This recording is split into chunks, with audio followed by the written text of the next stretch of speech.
him. I want to watch the news. Are you making headway at least? This is the news.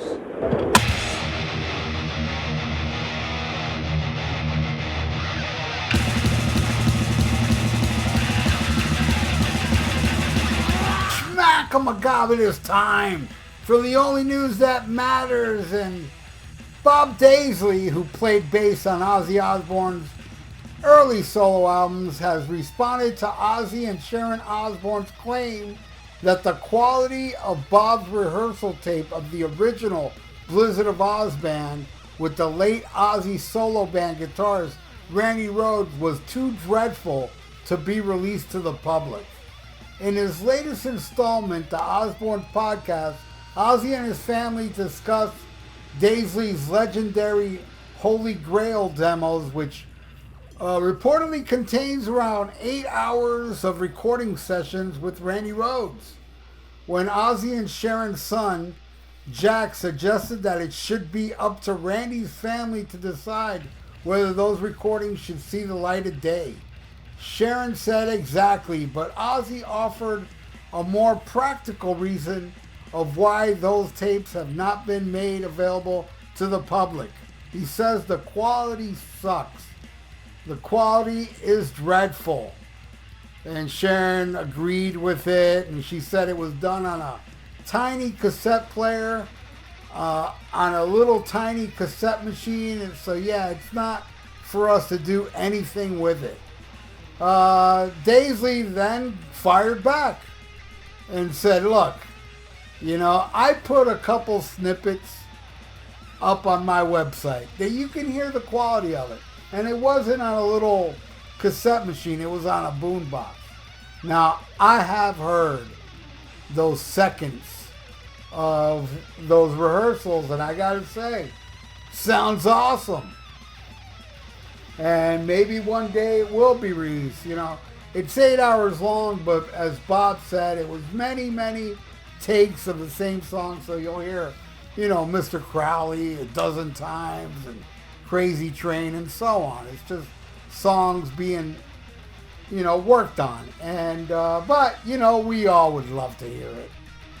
But Sharon wanted to buy it, Bob claims. And Bob is saying, now they're saying the quality sucks. Number one, I don't think Ozzy remembers me recording it, and obviously he's never heard the tapes to say it sounds like that, because it doesn't. It sounds fine. It does sound like a rehearsal, but it's not muffly. It's a really good sounding rehearsal thing that's not mixed or done in the studio. I think it's just fine, but Bob says that he doesn't think Ozzy has heard it, and I don't think so either.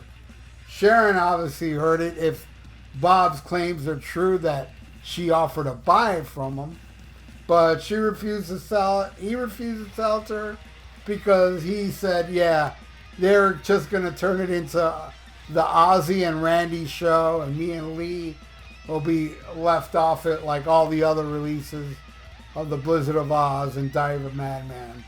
Now, I've had my issues with Bob with, what he said on that Rainbow DVD extras, how Richie Blackmore put a picture of E.T. in one of the road crew guys' passport, and he wasn't in the band in 1982 when E.T. was released. He was with them in 78. But I gotta say, I do believe Bob with the lyric writing. I think what he did on those Ozzy albums, I thought was just genius lyrics. Bob Daisley is not only an extremely underrated bass player, because again, what he does on bass on those two albums is just phenomenal. Phenomenal. And the lyrics as well. Ozzy came up with the melody lines, and Bob came up with the lyrics. There were some lyrics, I understand, Ozzy tweaked, put some of his lyrics in. But for the most part, it is Bob Daisley, and I do believe it. I do believe Bob Daisley, because after Bob Daisley's out of the picture, there's no more lyrics like that on any of those Ozzy albums. And yes, those Ozzy albums sure went downhill without the help of Bob Daisley, in my opinion. But I mean, you just can't top the first two. As much as I love Bark at the Moon and No Rest, you just can't top the first two Ozzy albums. And the more we hear from the recording sessions, the better. I wish one day they would release You Can't Kill Rock and Roll and the song Tonight, the whole version where Randy just plays and stops. Instead of it fading out at the end, I would love to hear that whole thing. Same thing with like Suicide Solution fades out and he's doing all those whammy bar things. I would love to hear all that in the completion. Man, Mr. Crowley. God, what I would give to hear, those full sessions, which they do exist. They are in the archives. They have it. But for some reason, I don't know. We're all going to be dead by the time they release this stuff, which sucks, man. And, there's also this rumor that there's a pro shot Diary of a Madman show from Largo, Maryland, I believe. That arena had this built-in video. They would film the bands that would play there for a screen. They had a screen then. And there's a bunch of shows released from that, like Aerosmith, Night in the Ruts Tour, Heart, Kiss. There's a lot of shows from Maryland that are pro shot, and rumor is it's either Diary of a Madman or I'm almost positive Diary of a Madman was filmed. And the rumor is that Sharon has the copy. Like she bought it even back then. It's just a rumor I read online. I don't know how true that is, but can you imagine, man, a pro shot? Diary of a Madman, full show with Randy Rhoads? That would be the most mind-blowing thing that would ever be released after Randy's passing. But in Ozzy-related news, there is going to be a movie called We Sold Our Souls for Rock and Roll that was filmed over 20 years ago. It was like a documentary on Ozfest that had Black Sabbath, the original Black Sabbath, and I think Slayer and Pantera's in it. And Penelope Spears did it with the help of Sharon and Ozzy and stuff, and it was shelved. It was never released, and she was very depressed about it. And now they're going to release it, according to Penelope Spears. So yeah, I'll be looking forward to that. But I would more be looking forward for some Randy stuff.